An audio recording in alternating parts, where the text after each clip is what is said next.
But this is one thing that I do. I love to go to the theater and see the new talent that's coming along, what's happening. All I can say is I was jumping up and down like somebody in church. I was so pleased. Somehow this performer, this monologuist that I had seen, satisfied something so deep in me that I love to see in a performer, and particularly in the human spirit.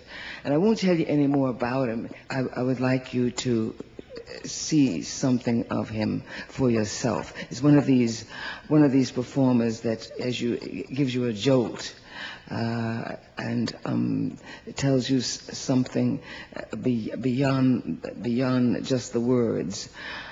So without further ado, I would like you to witness a little of Mr. Daniel Beaty from his play Emergency.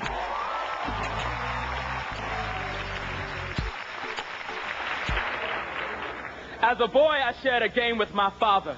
Played it every morning till I was 3. He would knock on my door, and I'd pretend to be asleep till he got right next to the bed. Then I would get up and jump into his arms. Good morning, Papa. And my papa, he would tell me that he loved me. We shared a game, knock. Until that day when the knock never came, and my mama takes me on a ride past cornfields on this never-ending highway till we reach a place of high rusty gates. A confused little boy, I enter the building carried in my mama's arms. Knock. We reach a room of windows and brown faces. Behind one of the windows sits my father.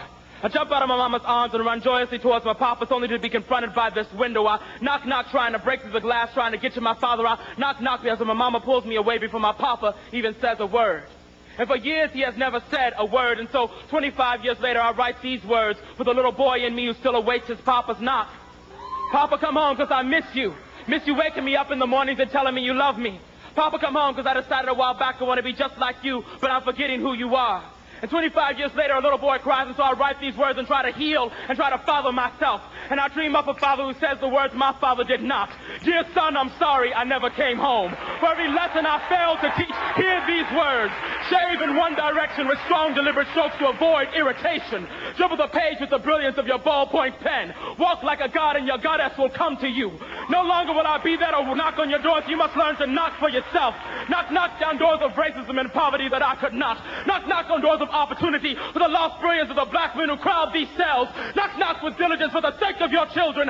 Knock for me, and for as long as you are free, these prison gates cannot contain my spirit. The best of me still lives in you.